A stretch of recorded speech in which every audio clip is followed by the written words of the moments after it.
Officers say that Osman ignored their commands. It looked like it was going to hit me in the head and possibly knock me out or kill me or something. His family says he was suffering a mental episode. This video was intended to inform and educate the public. Hello everybody, welcome once again to another video here on the Junkyard News. And in today's video news story we have sticks and stones may break your bones, but an officer looking for a paid vacation will always end you. This incident happened here in my home state of California, where California Highway Patrol officers have just ended a man who was said to be hurling rocks at cars in Riverside County Monday evening. You see, CHP officers had responded to Gilman Springs Road in San Jacinto, California, just after about 4:45 p.m. to investigate reports of a man, possibly in mental distress, throwing rocks at oncoming cars. And they found the man near Gilman Springs Road east of the 79 freeway. The agency reported that CHP officers arrived on scene and attempted to contact the male subject, who then began to throw rocks towards CHP officers on scene. Now, CHP does claim that officers used verbal commands and some type of non-deadly lethal force options, but the man continued to approach officers, prompting at least one to open fire. The man was struck at least once and pronounced at the scene. And of course, no officers were hurt in this incident. This incident is still being investigated as to whether or not the shooting was justified. So you have a man in potential mental distress, having some type of episode, possibly, throwing rocks at cars, which yes, is pretty bad. But he's got a rock, okay? And even if he's approaching officers with a rock in his hand, why don't officers, if they are interested in using less lethal options, take cover behind their squad car, behind their vehicle, and if you're going to pull the trigger and he's just got a rock, it's not like he has a gun. Why don't you take out his leg? Get him on the ground. I don't advocate throwing lead down range at somebody, but do you always have to take a lethal shot? I mean, heck, even if you miss your shot at his legs, that shot alone potentially could have a chilling effect on the approaching person and make them more likely to do what they're told. It's a possibility. Why do officers always have to go for the lethal hit? Comment what you think below. Is it all about a paid vacation? You tell me.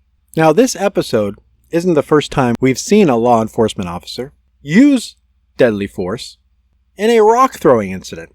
I remember back a couple years ago, a Phoenix cop was terminated. He was actually fired for a shooting during a rock throwing incident. Back then, a 34-year-old man passed away after he was shot by police back in 2022. And after the investigation, Phoenix police determined that the officer's conduct was not within the bounds of their policies. Said cars hitting police cruisers near 19th Avenue in Glendale. Drop it! Put it down now! Officers say that Osman ignored their commands. It looked like it was going to hit me in the head and possibly knock me out or kill me or something. His family says he was suffering a mental episode. They didn't even give him a chance to just stop or at least put his hands up. Then, in February 2023, his family filing an $85 million wrongful death lawsuit. They pulled right up to the man, in range of his rock-throwing abilities, jumped out of their cars with their firearms already unholstered and drawn, and sent lead down range. Now, the city ended up paying a $5 million lawsuit settlement filed by the man's family, even though prosecutors declined to file criminal charges. Now, the feds in that case even chimed in. And that Justice Department report said that Phoenix police did not wait after calling for less lethal weapons, such as stun bags, to confront the man who was throwing rocks at vehicles. The report says the officers instead drove back by him, stopped within the throwing distance, got out with their guns drawn, and fired 4 shots at the man. And the feds claim it was excessive for what was going on that night. Now, after the Phoenix Police Department finished their investigation, they ended up terminating that officer, and he did appeal to the Civil Service Board to try to get his job back. Records show that that officer's appeal actually went before the Civil Service Board hours after the feds released their report on the incident. And when the city was asked if Johnson was going to get his job back, a city spokesman said that Johnson had filed to have his firing overturned based on state law, but was denied. Now, the family thought in that case it should have actually gone before a grand jury, but that never happened. And again, prosecutors declined to file any type of charges whatsoever against the officer, even though the department said he violated policy. But we all know policy is not law. May 2023, Maricopa County Attorney Rachel Mitchell declining to charge the officers involved. The facts and evidence in each case and determine if criminal charges are warranted based on the law. And the DA claimed that, according to state law, they didn't think they could get a conviction for anything involving the shooting. So now, in this California shooting, do you think the CHP officer is going to end up the same way as the Phoenix cop? Do you think the CHP is going to investigate themselves and find that the officer didn't violate any policies and found no wrongdoing in his actions? Do you think cops, if they are going to pull the trigger in an instance like this where a person doesn't have a firearm and can't get you at long range, it might be prudent for them to at least attempt, if they're going to pull the trigger and send lead down range, for them to maybe try to take out the leg of the individual instead of always going for a lethal shot? Again, comment your answer and what you think below. Thank you again for tuning in and watching this video here on the Junkyard News.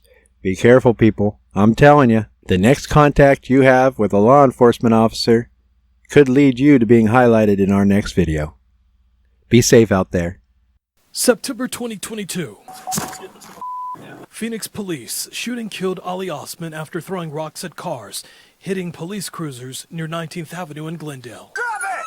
Put it down now! Officers say that Osman ignored their commands. It looked like it was going to hit me in the head and possibly knock me out or kill me or something. His family says he was suffering a mental episode. Then, in February 2023, his family filing an $85 million wrongful death lawsuit. May 2023, Maricopa County Attorney Rachel Mitchell declining to charge the officers involved. The facts and evidence in each case and determine if criminal charges are warranted based on the law. Then, in November of last year, the Phoenix City Council approving a $5.5 million settlement in the case. Then, Phoenix police firing Officer Jesse Johnson for his role in the shooting. According to police, the shooting was out of policy. That's the right thing to do. And it's good to see that Phoenix Police Department understands that accountability is necessary for someone that's going to have the authority to take someone's life. The Phoenix Law Enforcement Association, the union representing Phoenix police, say they were, quote, appalled by the announcement, going on to say that this will no doubt have a chilling effect on our membership and their service to the community. Smith, though, still questions whether County Attorney Rachel Mitchell could have sought criminal charges in the case.